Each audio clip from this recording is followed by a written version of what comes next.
Okay.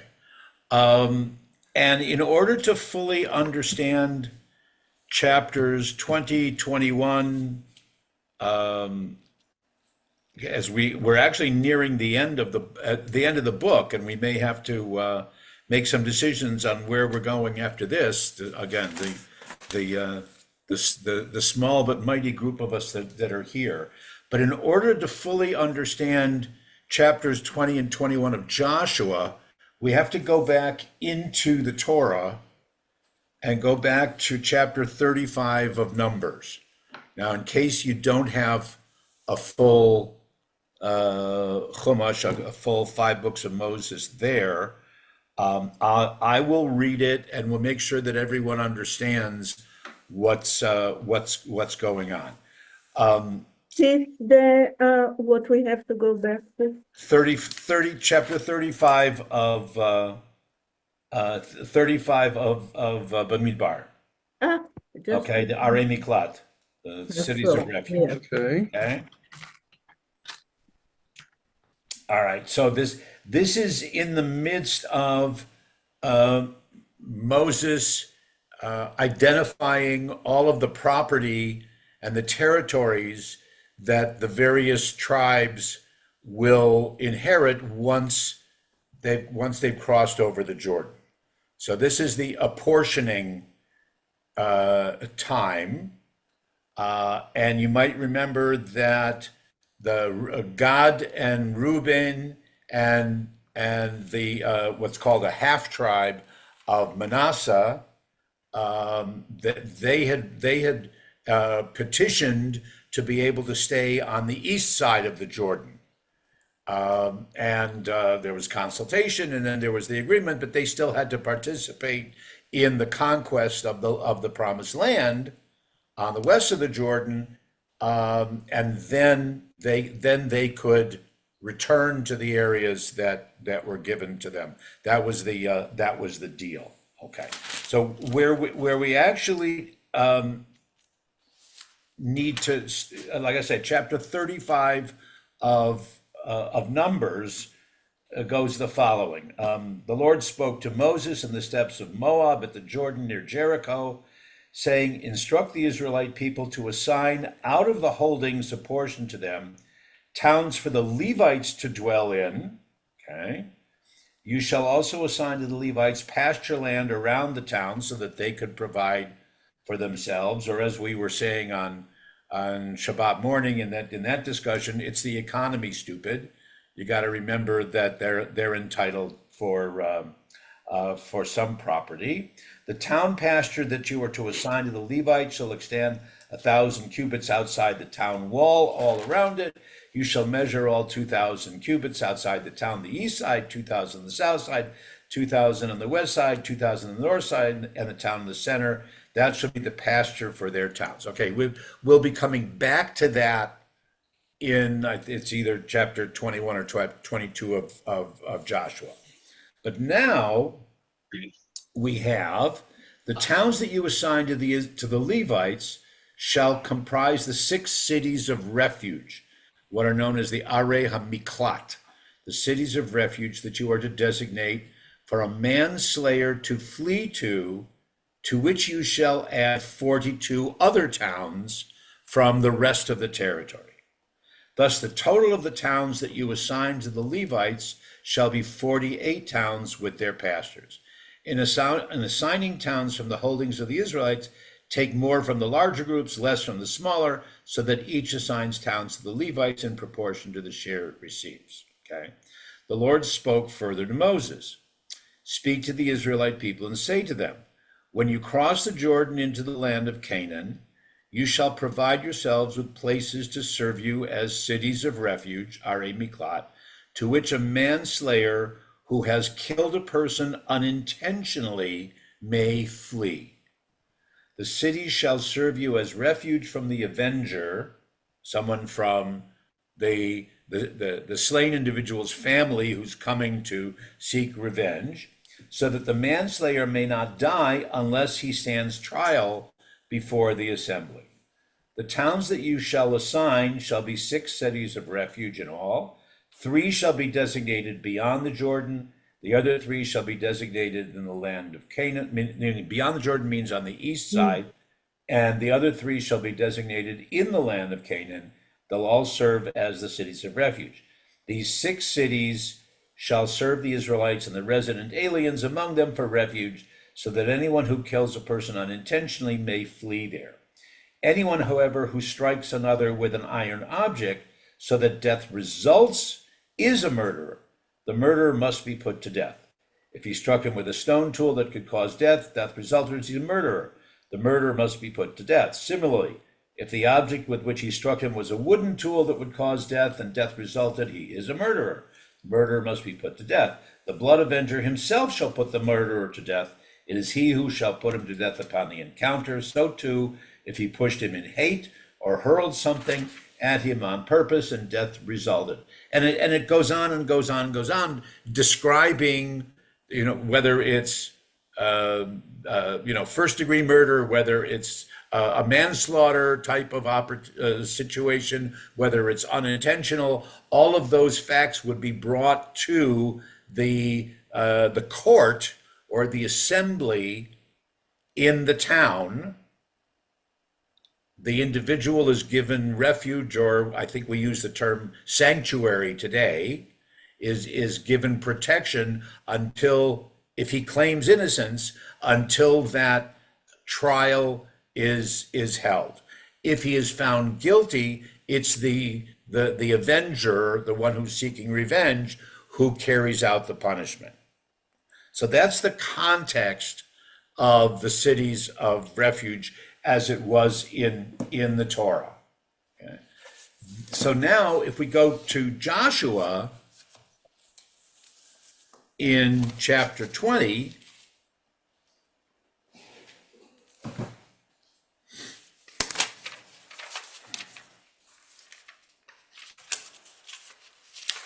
would someone like to read 1 through 6?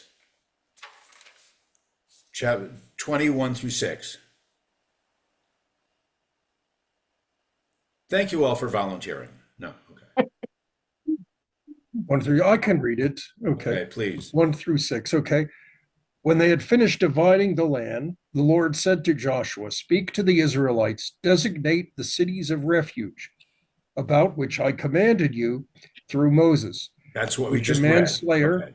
who kills a person by mistake unintentionally may flee. They shall serve you as a refuge from the blood avenger. He shall flee to one of those cities, present himself at the entrance to the city gate, and plead his case before the elders of that city. And they shall admit him into the city and give him a place in which to live among them. Should the blood avenger pursue him, they shall not hand the manslayer over to him, since he killed the other person without intent and had not been his enemy in the past. He shall live in that city until he can stand trial before the assembly, and remain there until the death of the high priest who is in office at that time. Thereafter, the manslayer may go back to his home in his own town, to the town from which he fled." Okay. All right. So a couple things that are pointed out in the commentaries. Going back to the beginning of the chapter. So as it says in verse 2, that this is what I told you to do. Told Moses to tell you to do, and now you can actually bring this about. Rashi says that this is the only time in what we call the Nach, meaning not the Tanakh, but the Nach. Take out the Torah and the other 2/3 of the Hebrew Bible. Okay, all the prophets and the writing. This is the only time that there's description of a specific command that's referred to. Specifically, that as I said, this is what you should do. Okay. All right.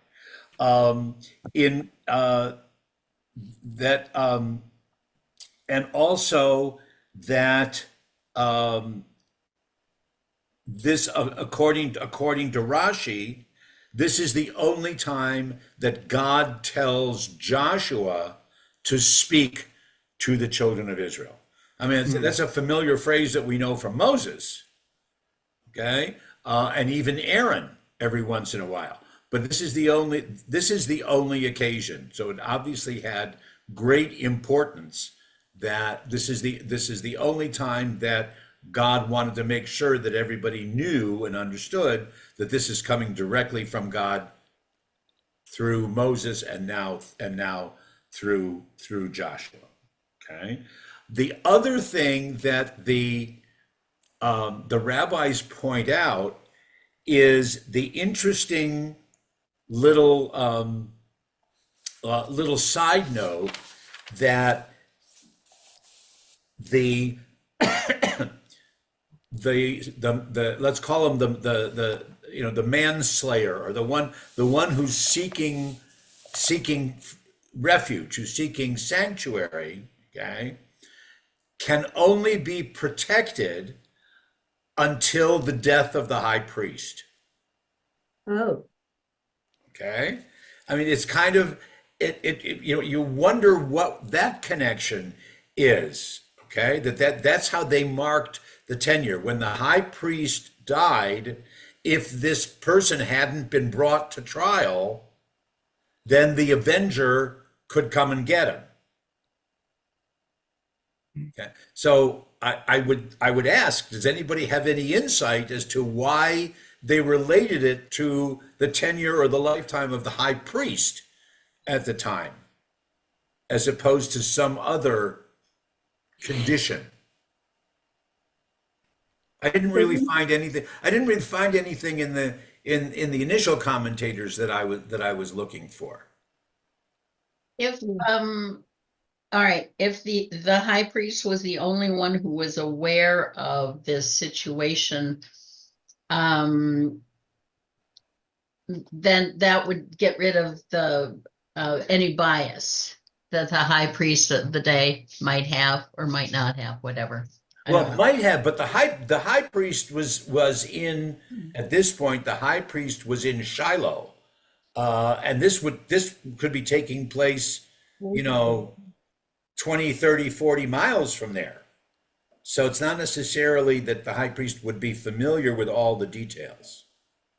I don't know. I just Go ahead. Go ahead, I Steve. just sort of linked the cities of refuge are Levite cities, correct? Right. That they're all Levite cities. So the whole concept of city of refuge is very closely linked to the priesthood.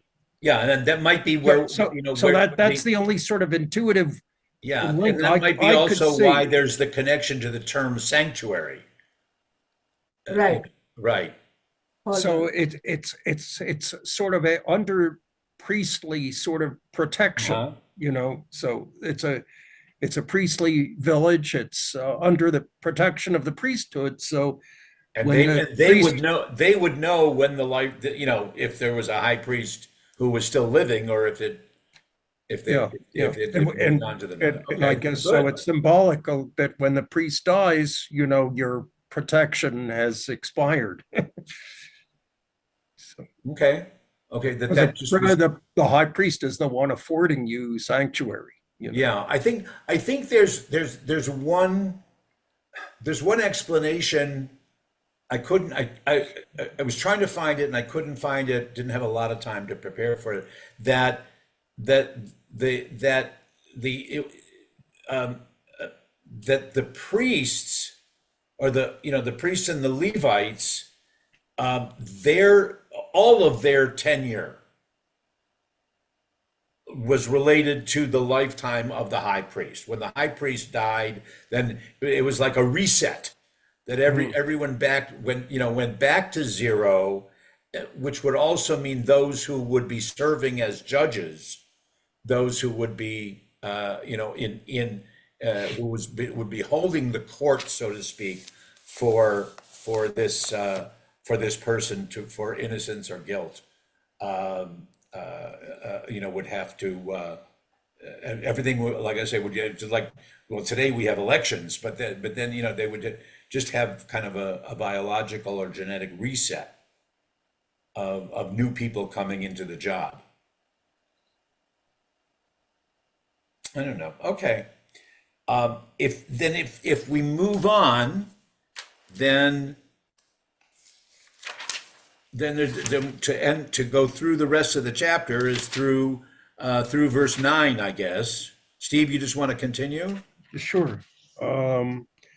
Okay, so they set aside Kedesh in the hill country of Naphtali in the Galilee, Shechem in the hill country of Ephraim, in Kiryat Arba, that is Hebron, in the hill country of Judah, and Right, across the okay. Jordan. Yeah. Yeah, I was just gonna say, Shechem, most of us know that as Nablus, Hmm. Yeah. modern day Nablus, right? Okay. Okay. And across the Jordan, east of Jericho, they assigned Bezer in the wilderness, in the tableland, from the tribe of Reuben, Ramot in Gilad from the tribe of Gad, and Golan in Bashan from the tribe of Manasseh. Those were the towns designated for all the Israelites and for aliens residing among them, to which anyone who killed a person unintentionally might flee and not die by the hand of the blood avenger before standing trial by the assembly. And I just have a question, because I don't have the Hebrew in front of me in the text I'm looking at. Okay. What is the tableland? Meshor, Okay, Meshor. all It's right. Bamidbar, Bamishor, yeah. Yeah. So what in the present geography of Israel, what's the Mishor? What's Well, the it's Mishor HaChov sometimes it's The called, Mishor- right? Yeah, it's a valley. It's not mountain. Let's say. It's Yeah. it's a flat area. It's a Okay. Mishor from Yashar. Yeah. and it's the area. It's a flat area that's Yeah, so what's around the area like around Hadera and whatever? What do they call that? Hadera. Yeah, near. Hadera is on the Mishor of Tel Aviv. It's also on the Chor. Yeah, but isn't there a term for that part of the country? No, it's still Mishor HaChov. Just Mishor HaChov. Okay, all right. Yeah. Okay. Okay. So in verse 9, we note that this is also not only for the Israelites, but it's also for a stranger, for a ger, who is with them, okay, who's entitled to the same, let's say the same rights of being treated and innocent until proven guilty in this kind of situation. Also, apparently, according to the commentators, that there were signposts at the major, what we would call intersections, at the major crossroads. They're even when they're probably stone, but there were signposts that showed people the direction of towards the city of refuge, of how to find it. It said miklat. It said in today's Israel it means going to a shelter, a bomb shelter. But they apparently, and the archaeologists have found some of those particular, like I say, stone marking points that show the direction towards that.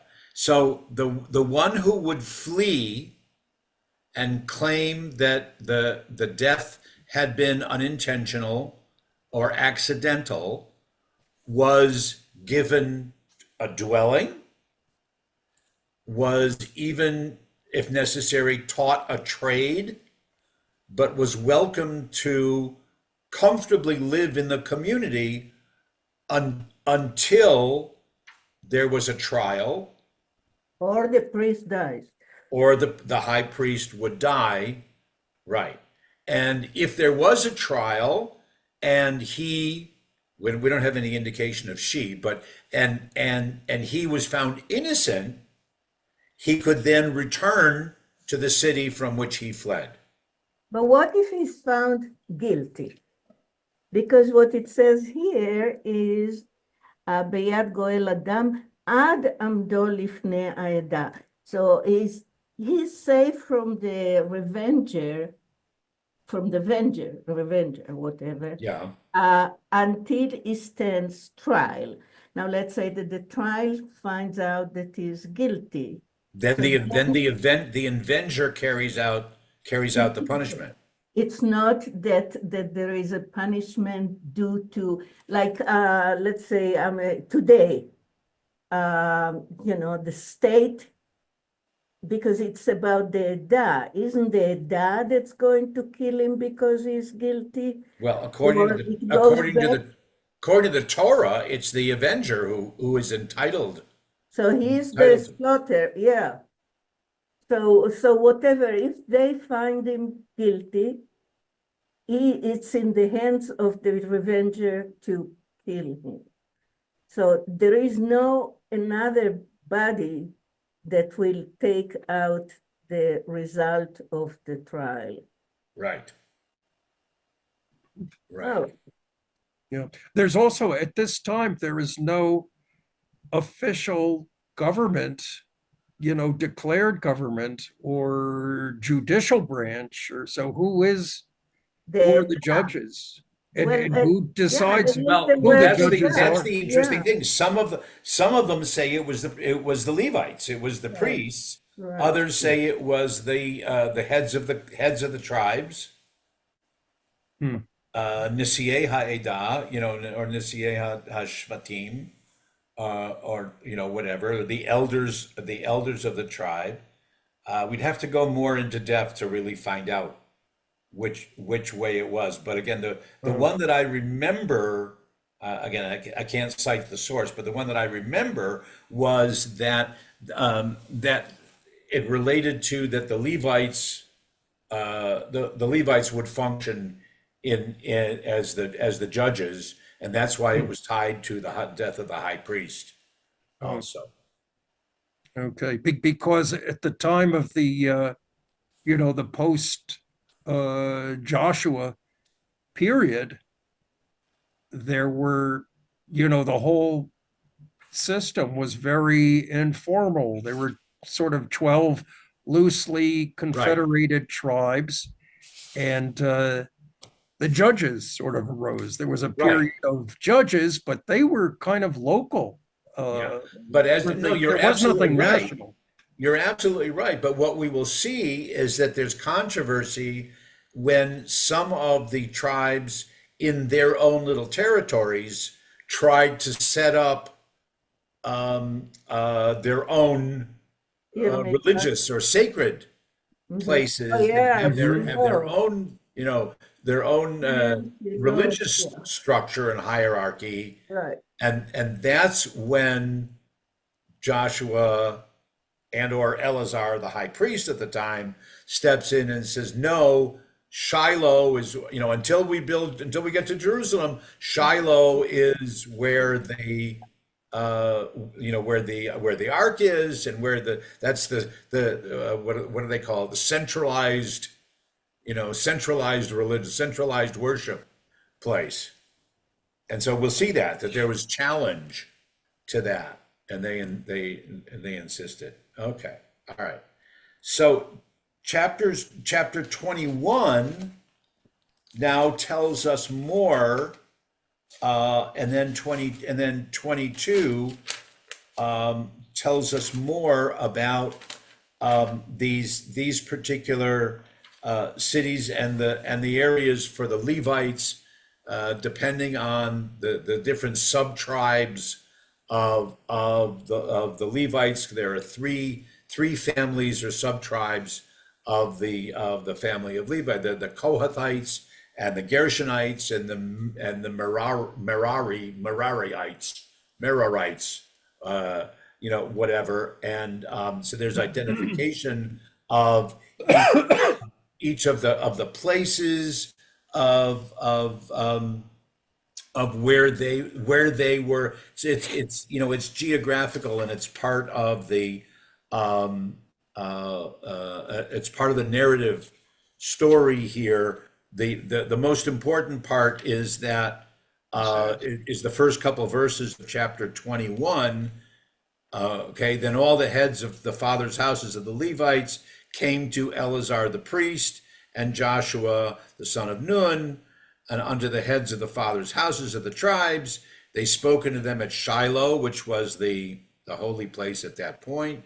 The Lord commanded by the hand of Moses to give us cities to dwell in, with the open land thereabout for our cattle. That's what we read back in chapter 35 or whatever of Numbers. The children of Israel gave unto the Levites out of their inheritance, according to the commandment of the Lord, these cities with the open land about them. And then the next bunch of verses all specifically describe the names and the places.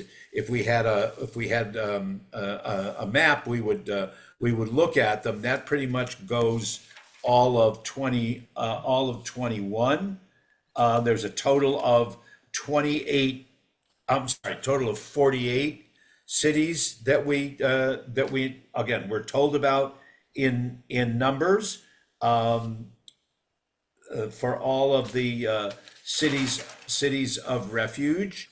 That's all chapter 21, which we don't necessarily have to read unless we really want to encounter all of the names and learn how to pronounce all of the Hebrew names, and et cetera, et cetera, et cetera.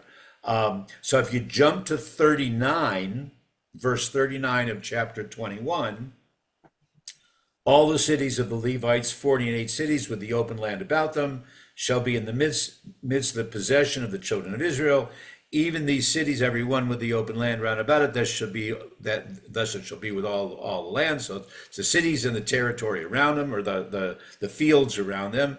So the Lord gave unto Israel all the land which God swore to give to their fathers. They possessed it, they dwelt therein. The Lord gave them rest round about. That means rest means no particular battles, no particular wars for a while. According to all that God swore to the fathers, there stood not a man of all their enemies against them. The Lord delivered all their enemies into their hands. There failed not of any good thing which the Lord had spoken unto the house of Israel. All hakol ba, all came to pass. Everything is hunky dory, right? For at least one chapter, as we know it in the lifetime of the Jewish people. Yes, Maria, please. I'm just getting here something that erases my knowledge or my understanding that I might have gotten wrong, in which Levi doesn't get any land. So now they're asking for these cities plus land, but still, if maybe because there is no temple yet. Right. But I think that's the answer. Okay. Otherwise, in the temple, they would eat in the korbanot and they would be fed by the rest of the people. Right. Okay. Right. I didn't know about this one. Right. Okay. Very good. Okay. So we get to chapter 22. Like I said, 21 is all just names, places, details. But let's look in more in detail at 22 and 23, which is going to basically bring us, believe it or not, to 23, 24, we're coming close. So we'll see. Okay, all right. So somebody else want to read starting at 22, chapter 22, verse 1. And go through 6. I'll go. Then Joshua summoned the Reubenites, the Gadites, and the half tribe of Manasseh, and said to them, "You have observed all that Moses, the servant of the Lord, commanded you, and have obeyed me in everything that I commanded you. you have not forsaken your kinsmen through the long years down to this day, but have faithfully observed the instruction of the Lord your God. Now the Lord your God has given your kinsmen rest, as he promised them. Therefore, turn and go to your homes and to the land of your holdings beyond the Jordan that Moses, the servant of the Lord, assigned to you. But be very careful to fulfill the instruction and the teaching that Moses, the servant of the Lord, enjoined upon you, to love the Lord your God and to walk in all his ways and to keep his commandments and hold fast to him and to serve him with all your heart and soul. Then Joshua blessed them and dismissed them, and they went to their homes. Okay, all right. So as promised, once the Gad and Ephraim and Manasseh, once they I got Reuben and Manasseh, once they participated in the conquest and all of their warriors and their battlers, and once we had now the land was at rest, the people were at rest, then they could go back to their territory, which was on the east side of the Jordan and up in the area that we refer to as the Golan Heights, so that Bashan, and that area. Joshua blesses them, thanks them, blesses them, reminds them, to pay attention to, all of the mitzvot, gives credence to his predecessor, to Moses, calling Moses the Eved Adonai, the servant of God, and that's an important phrase that will come back later, obviously, and sends them on their way. Okay. So again, we would assume that all of this is the correct and expected next step or steps in the conquest. Okay. However, now we get to verses 7. Let's go through 7 to through 12.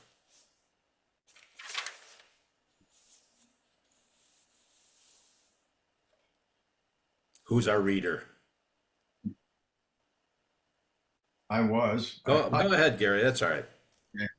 To the 1/2 tribe of Manasseh, Moses had assigned territory in Bashan, and to the other Joshua assigned territory on the west side of the Jordan with their kinsmen. Furthermore, when Joshua sent them off to their homes, he blessed them and said to them, "Return to your homes with great wealth, with very much livestock, with silver and gold, with copper and iron, and with a great quantity of clothing. Share the spoil of your enemies with your kinsmen." Okay, now wait for a minute. There's debate. Is Joshua giving this to those who are going eastward, or is he giving a little bit extra to those of the half tribe of Manasseh who's staying on the west coast, on the west bank, and staying in Jordan? There's debate. You can read it. You can read it either way. Okay. Right? Is he showing deference to those who are staying with, as opposed to those who are leaving, or is he really sharing it with everybody? It's not absolutely clear. You could read it either way. But isn't he? But in the preamble, he says that you stuck with us in spite of that you're not ultimately not going to be with us. So it sort of seems like he's really talking to the 2.5 who are going to be on the east side of the Jordan. Really, he's saying, you stuck with us through thick and thin, and you fulfilled your part of the bargain, and now we're going to fulfill our part of the bargain, and we are going to let you, as you originally requested, we're going to let you settle on the east side of the Jordan, because originally that was the big debate. Even before they crossed the Jordan, Sure. the 2.5 tribes said, "Hey, we like this area, just let us stick here." And And Moses the said, deal "Well, was that's as fine." long as you'll help us fight, Yeah. then you're welcome to go back. Right. So this is sort of the completion of the deal. So, and the deal was made with the people on the East Bank. So it should seem that those are the people being addressed. Right. Okay. All right. But but the question is, why does the text need to identify? Joshua's already talked, he's already blessed them. He's already sent them on their way. In verse 6, he sent them Yeah. on their way. They went to their homes. They went to This back is to the their thing. back to their tents. Yeah, Oh, Okay? Now he's addressing the other half of the the other half of the the tribe. nation. So Okay. it is whether it is, whether it is not, but it sets the stage for what's going to happen now in 9 through 12. Okay, Gary, I interrupted you, but let's go ahead now with 9. So the Reubenites, the Gadites, and the half tribe of Manasseh left the Israelites at Shiloh in the land of Canaan and made their way back to the land of Gilead, the land of their own holding, which they had acquired by the command of the Lord through Moses. When they came to the region of the Jordan in the land of Canaan, the Reubenites and the Gadites and the half tribe of Manasseh built an altar there by the Jordan, a great conspicuous altar. A report reached the Israelites, the Reubenites and the Gadites and the half tribe of Manasseh had built an altar opposite the land of Canaan in the region of the Jordan across from the Israelites. When the Israelites heard this, the whole community of the Israelites assembled at Shiloh to make war on them. But first, the Israelites sent the priest Phinehas. Oh, wait. Don't go that far yet. Don't go that far. Just up through 12. What's happening now? oh God, they also, they are contesting that Shiloh is the place, and now these guys are building a Mizbeah. Right, a that's place the that synagogue I becomes wouldn't be holy. caught going into, right? We're gonna have our own shul. We're gonna have our own Yeah. our own. Okay, so let's fight. Okay, all right. Now, the Hebrew, okay, there's a lot of commentary that discusses it's at the end of 10. Gary, what was your translation that they built there, but at the end of the second half of verse 10? Okay. We're near the, okay. Altar there by the Jordan, a great conspicuous altar. Interesting. A conspicuous altar. The Hebrew is Mizbeach Gadol. That's a large or big altar. That Then you can see, Limareh. that you can see. So I'll start with the Hebrew scholars here. How would you translate Mizbeach Gadol Limareh? Gary's translation was a conspicuous. No. Yeah. Okay. Yep.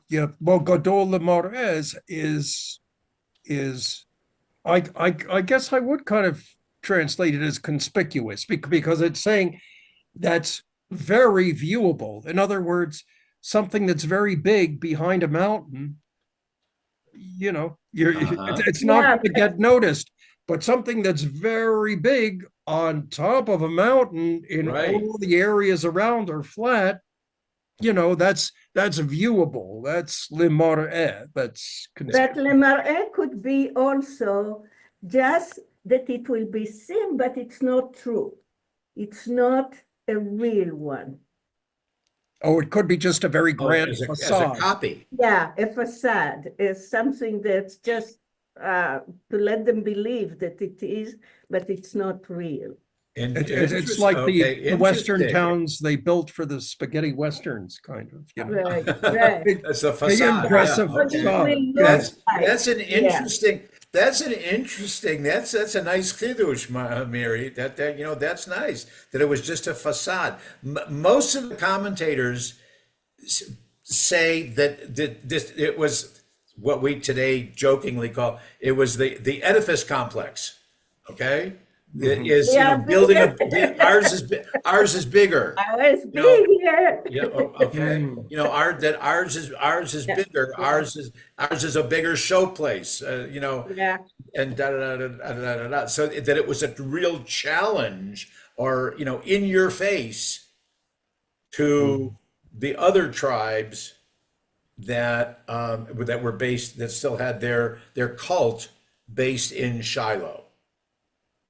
right. But on the other hand, you can say that maybe they did that so those tribes that are inside will see that they also belong, that they are also part of the entire group. Maybe those inside dismissed those that left in the other bank as they are not part of the Right. Or it could crowd. be as a reminder. Right, right. We are Okay. also part of this. Exactly. Okay, so we don't really know, but the commentators pick up on and they pick up on that Hebrew word lemar'eh, which comes from the root that means to see or to look at. Mhm. Okay. All right. No, So could I bring up something else? A9, yeah. yeah, go ahead, Steve. I just wanted to ask, in the period of the Second Temple, when the Second Temple was the undisputed center of the religion, there were operational synagogues. Yes. Were there not? Is that about the time that the synagogue began to be an accepted thing, that we're not competing with the temple, but this is just a matter of proximity, that Right, right. So they don't have to take a car over there, but they Yeah. can walk to their own place. Yeah, Right. What they usually talk of though is that synagogue, at least when the temple was in existence, is more of a is a Beit Knesset, is more of a house of assembly rather than. well, they obviously weren't doing sacrifices. They wouldn't have dreamed of doing They sacrifices. weren't doing the sacrifices there. No, right. And they were doing some kind of verbal praying, Yeah, were they yeah, not? and study, right, right. But it Mhm. wasn't necessarily called avodah, right, or worship in that and in sense. Yeah. Shiloh they had sacrifices. I guess so, because it was an Yes. altar. Yeah. Yeah, yeah. Okay, so now they're ready to go to war. All right, the rest of the Israelites, those who are on the west of the Jordan, are ready to go to war because Reuben, Gad, and the half tribe of Manasseh seem to be claiming that our altar is just as good as, or if not better than your altar. Right. And it says at the end of verse 11, verse 12, okay, la'alot alehem letzava. They're getting ready to go against them in war, in battle. All right. Then now, Stephen, Gary, you started to read 13. Yeah. I'll probably stop you after a while, but go ahead. But first, the Israelites sent the priest, Phinehas, son of Eleazar, to the Reubenites, the Gadites, and the half tribe of Manasseh in the land of Gilead, accompanied by 10 chieftains, one chieftain from each ancestral house of each of the tribes of Israel. Okay, we remember Pinchas. All right. Okay. Right. And for those who don't, Pinchas was the zealot, the son of the high priest, was the zealot who struck a spear through the Israelite man and a Canaanite Moabite woman while they were doing the dastardly deed, and he's even though it's a presumptuous act, but he's rewarded with a brit kahuna, that his line will certainly be the line of priests, and he will continue to play a role in maintaining the dignity and the purity of the cult, if you will. Okay, so that's Pinchas in the lead here, if you will. Okay, and then you got through 14, Gary, right? For every one of them heads of ancestral houses of the contingents of Israel. When they came to the Reubenites, the Gadites, and the half tribe of Manasseh in the land of Gilead, they spoke to them as follows. That's up to 16. Keep going. Okay. Here's the accusation. Okay. Said the whole community of the Lord, what is this treachery that you have committed this day against the God of Israel, turning away from the Lord, building yourselves an altar, and rebelling this day against the Lord? It is the sin of Peor, which brought a plague upon the community of the Lord, such a small thing to us. We have not cleansed ourselves from it to this very day. And now you would turn away from the Lord. If you rebel against the Lord today, tomorrow he will be angry with the whole community of Israel. If it is because the land of your holding is unclean, cross over into the land of the Lord's own holding, where the tabernacle of the Lord abides, and acquire holdings among us.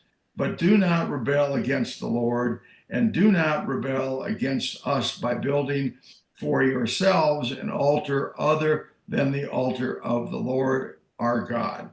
Okay. All right. Keep going. When Achan, son of Zerah, violated the proscription, anger struck the whole community of Israel. Okay, that's earlier. We encountered that. It was back, I think it's chapter 6 and 7. Achan, the son of Zerach, wound up taking some of the spoils of war, which God had specifically said, don't do that. But the whole group was punished, which means that they believed at that time, they believed in collective punishment. Okay, now that contrary to the story of Pinchas, but anyway, all right. But that because did not Achan, the son of Zerah, commit a trespass, so we don't want to let that happen again because we all suffered. They said he was not the only one who perished for that sin. Exactly. Okay. So now, This kind of, I always have the associations with today. I cannot, when the embassy of the States was moved from Tel Aviv to Jerusalem. And the claim was, this is the holy place, and not allowing for anything else to move to another city. That would be that kind of showing muscle, showing, and it was done by the very, very religious people pushing for that. Where is our center? Where you cannot just decide that somewhere else it's going to be a center of worshiping. And then, then it starts the old BS of the fighting between Shiloh and Jerusalem in Tanakh later on. Right. That claiming oh, I belong to Aaron, or I belong to the Kohanim, and all that. So that kind of fact I find very interesting, and that it never ended. But anyway, Yeah, that- and it's part of this, it's part of the story that most people aren't even aware of. It just, oh, okay, all right. As of 21, the 2.5 tribes now respond and try to defend themselves. right. The Reubenites, the Gadites, and the half tribe of Manasseh replied to the heads of the contingents of Israel. They said, God, the Lord God, God, the Lord God, he knows, and Israel too shall know. If we acted in rebellion or in treachery against the Lord, do not vindicate us this day. If we built an altar to turn away from the Lord, if it was to offer burnt offerings or meal offerings upon it, or to present sacrifices of well-being upon it, may the Lord himself demand a reckoning. We did this thing only out of our concern that in time to come, your children might say to our children, what have you to do with the Lord, the God of Israel? The Lord has made the Jordan a boundary between us and a boundary between you and us. O Reubenites and Gadites, you have no share in the Lord. Thus our children might prevent Your children. your children might prevent our children from worshiping the Lord. So we decided to provide a witness for ourselves by building an altar, not for burnt offerings or other sacrifices, but as a witness between you and us and between generations to come, that we may perform the service of the Lord before him with our burnt offerings, our sacrifices, and our offerings of well-being, and that your children should not say to our children in time to come, you have no share in the Lord. In other words, it's like moving to a different suburb. And, you know, and we need to build our own, You should, our yeah. own, you know, synagogue. Right. Okay. There's a lot of redundancy here, but keep going. We reasoned, should they speak thus to us and to our children come, we would reply, see the replica of the Lord's altar, which our fathers made, not for burnt offerings or sacrifices, but as a witness between you and us. Now, so that's kind of, they're calling it an aid. They're calling it a witness. What we were talking before, that mar'eh, you know, that what they built, that shrine, you know, here they're just saying, no, it's to witness. It's, you know, it's not to replace or not to compete with. Far be it from us to rebel against the Lord or to turn away this day from the Lord and build an altar for burnt offerings, meal offerings, and sacrifices other than the altar of the Lord our God, which stands before his tabernacle. Okay, so that's their explanation, that's their defense. That we've done it so that, yes, as somebody was mentioning, we want to make sure that we're still included. And when our children say, you know, are we less important? Are we not as strong members of the covenant as our cousins who live on the other side of the river? We can say, no, we are. And here's this witness, here's this reminder that we're part of the people as well. We're not going to offer our own sacrifices. That's all done over there. So don't go to war against us. Don't misunderstand. You know, we have a different motivation for doing what we did.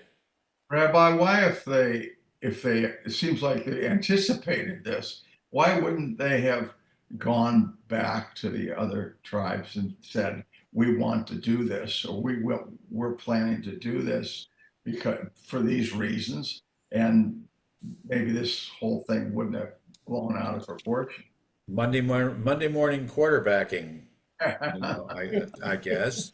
Yeah, or it's a better story that builds a little more tension in the story this way. Maybe indeed, when threatened with attack, they kind of got together and said, "Hey, we need to respond a little differently." Right. Otherwise they're gonna really take us in. I'm not sure. Maybe they just anticipated they would have been told no. Yeah, exactly. Yeah. Maybe part of, some of their people said, they're not going to care about us. They're sending us away. They're, giving us a blessing, and boom, and we're gone. Especially if they heard that Joshua then, depending on how we interpret those other verses, excuse me, especially if we hear that Joshua gave a lot of the gold and the silver to the other half of the tribe. Yeah. Yeah. It's what it's called today, uvdot bashetach, which is facts in the land. Establishing something and not planning something. Let's establish then, and then we'll talk about it, but it's already built. So now I have a question that's not about conquering, but about the language that appears here that I haven't seen before. It's on 22. Verse 22? Yes. It says El, Elohim, Adonai, El, Elohim, Adonai. That's very weird. It does appear again in Tehillim. Really? In Psalms, yeah. That's Yeah, there's a construction of that. Here's a commentary in the book that I have here with the British. The titles are brought together and the phrase to increase the solemnity of the words, best taken as consisting of three parallel and independent titles of the deity. The first of these, El, is the most general. The third is the most special. The second is the ordinary name for God among the Hebrews. okay. El, Elohim, and Adonai. Okay. And twice. Yeah. Okay. That's OMG, OMG, Oh, right? Oh my God, oh my God. Okay. Pinchas, who's the head of the response team, we would call them, right? So that's now verse 30. And then we go through the end of the chapter. When the priest Pinchas and the chieftains of the community, the heads of the contingents of Israel, who were with him, heard the explanation given by the Reubenites, the Gadites, and the Manasseh, they approved. The priest Pinchas, son of Eleazar, said to the Reubenites, the Gadites, and the Manassites, "Now we know that the Lord is in our midst, since you have not committed such treachery against the Lord. You have indeed saved the Israelites from punishment by the Lord." Then the priest Phinehas, son of Eleazar, said, "The chieftains returned from the Reubenites and the Gadites and the land of Gilead to the Israelites in the land of Canaan and gave them their report. The Israelites were pleased, and the Israelites praised God, and they spoke no more of going to war against them. They ravaged the land in which the Reubenites and the Gadites dwelt. The Reubenites and the Gadites named the altar Witness, meaning it is a witness between us and them that the Lord is our God. Yep. Now, Okay. I'm noticing that in that is not, they don't include the half Manasseh, or Manasseh as they call. So it seems like Manasseh was always part of the majority sitting inside. So because they're talking about Reuven and Gad, Yeah. but we have half of Manasseh sitting in the same area. So that's anyway. Yeah, sometimes it's there and sometimes it's not. You're right.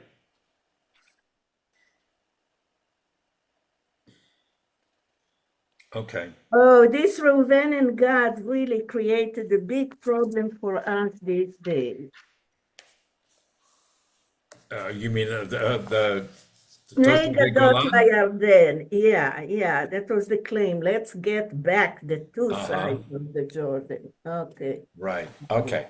All right. I'm going to suggest that as far as the text is concerned, we stop there because the last few chapters all relate to the death of Joshua, and that would take us more than just another, 10 minutes or so. But what else? Whether it's announcements, whether it's questions about Passover, whatever else is going on, just a kind of an open-ended conversation. If anybody has something to say or to toss out. I was gonna, I mentioned, I thought you might have brought it up at the Seder, but it probably wasn't appropriate, but the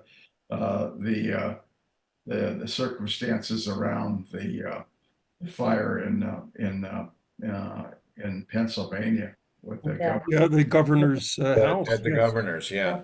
I thought Josh, the governor there, handled it really well. But it was kind of sad. So- I haven't seen anything or heard any statements that specifically talked about it as an act of anti-Semitism. No, I would. I've heard statements that as a political and referring to the guy as a terrorist, Yeah. and he says I hate Josh Shapiro and what he stands for, but in his journal or things that he wrote, it's more about his political liberal democratic stands rather than Jewishness. Now, again, that may be proven wrong in the long Coincidence, yeah, run, what a coincidence. and that it was on Pesach, Yeah. Exactly. right. Yeah, Right. you could see in the photographs of the destruction of his house, there was a page of the Haggadah in transliterated Hebrew that you could make out. It was Uh-huh. a portion of the Hatikva, actually. Oh, really? It looked like there was a piece, well, if you looked really closely or you paused the video, you could see that it was a piece of a page from the Haggadah, and it was transliterated to Hebrew from the Hatikva. So it was obviously coming from the Haggadah. Yeah, just as an aside, totally as an aside, and an oops. So I looked at the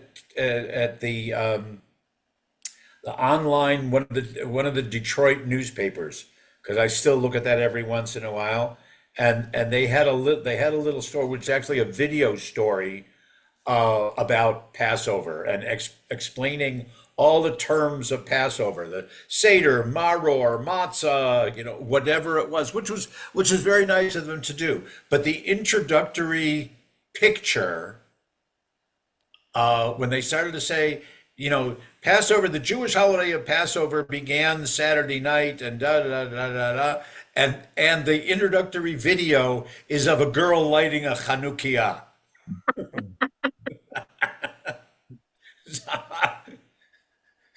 Right. Yeah, they just found something in the archive. They Right, yeah, assigned the something. interns Oh to well, find okay. something from the Here's archive. here's a Jewish holiday. Okay, we'll They're all the same. we'll do that. But That's the picture we have. right, yeah. That's Um, really funny. That is funny. Dumb. but back to Gary's question. I don't know if they're officially linking it as an anti-Semitic act. It certainly seems to a lot of us that link would be there, Hmm. but I haven't seen it officially yet. I initially thought, because, he burned down the room where they had the Seder. But then as they went back and said, well, he was basically from the time he came over the fence and the alarms went off, there were people pursuing him. Then they knew he was in there, or that he was on the compound anyway. And that he only brought, what did it say, an axe or something with him, which he And a said hammer and three Hammer. Molotov cocktails, I guess. Yeah.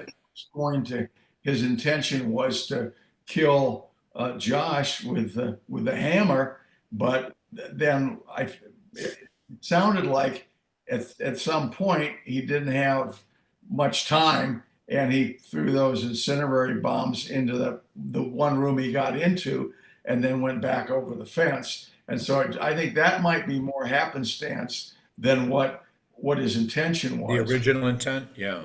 which was to kill them. And if the door hadn't been closed between that room and the rest of the building, the fireman said they might not have been able to get him out before they were killed by the fire. But It's a good thing the door wasn't open for Elijah at that point. Yeah, Oh, yeah, really? Oh, gosh. yeah. Could you speak a little bit about the emergence of synagogues and what that represented within Judaism? Because I guess just my own understanding of it, there was a little bit of a conflict going on between, ritual-based Judaism, which was Sadducees mostly, Right. and Sadducees, Pharisees, which was Yeah. more rabbinic. right. That's also it said, I guess the Pharisees get sort of a bad rap in the In the New Testament. New Testament, but there's also, I guess, more from the Jewish standpoint, people say, well, Jesus in his style was a Pharisee. And no question. He was No a, question. you Most of one of the phrases that we see in a lot of the I guess probably the last 250 years of Jewish writing, or the historical stuff, is that they refer to the Jewish world today as being the heirs of the Pharisees, is following the tradition of the Pharisees. Pharisee being an English word that comes to the Porshim, the right? Mepharshim, right? Interpreters, if you will. The ultra Orthodox don't particularly like that term because it implies that there's progression and there's interpreting and reforming, and whatever, revolutionizing. The Sadducees are the Tzaddokim that were coming out of the Kohen Tzedek, coming out of the high priest, the righteous, Yeah, the and righteous prosim ones, is so to not speak. as a note. Prosim is also those that remove themselves from the majority. Aniporesh, I go out of it. I resign from this group. Yeah, So- but the history people don't necessarily refer to them as resigning or removing. They focus more on reinterpreting and reacting to the fact that there is no temple anymore. So Yeah. how do we have the yeshivot? How do we have the Okay. academies that are what kind of develop more into Right. synagogues? And places in Batei Midrash, and places of study. The whole, so you have Steve's question about the development of the synagogue. You also have the parallel development of the rabbi as the more important character rather than the priest. Right. And that the rabbi originally was an adjudicator. as I was talking in the other class last week or whatever, you had the two, certainly in the times of the Mishnah, and then for 300-400 years, you had the two characters. You had the Nasi, or the Rosh Yeshiva, and then you had the Av Beit Din. You had, the one who functioned as the ultimate. Today they use the some of you may know that there's an Aramaic expression, the Mara Da'atra, as the one, the ultimate decisor for what's kosher, what's not, what's legitimate from the standpoint of the mitzvot and halakha or not. And then the other is the Av Beit Din, who was the head of the judicial court, so to speak, for torts and damages in civil cases. The Nasi, like Yehuda HaNasi, Judah the prince, and in the Mishnah, would also frequently be the Rosh Yeshiva, would be the head of the academy, who's considered more of the scholarly, and the Av Beit Din was considered more of the judicial, if you will. So those you have all of those developing as initially just as attempts to fill the void when there's no longer the temple in Jerusalem. And then the synagogue as an institution, with its three parts of worship, of study, and assembly, that kind of fits the mold by which you could have everything in that one institution that was known as the synagogue, which is the Greek word, kind of thing. Okay. All right, so next week, we will meet next week, and there are, let's see, 20, 23, 24, 25, 26, there are like 5 or 6 more chapters left in the book. We may finish it all next week, and then we'll decide where we want to go from there. The next week there is a meeting? Yes, the next we're reserved for the next 3 Tuesday mornings at 10 o'clock. Same Zoom link, right? Les? Yes. Same Yeah. Zoom link. Okay.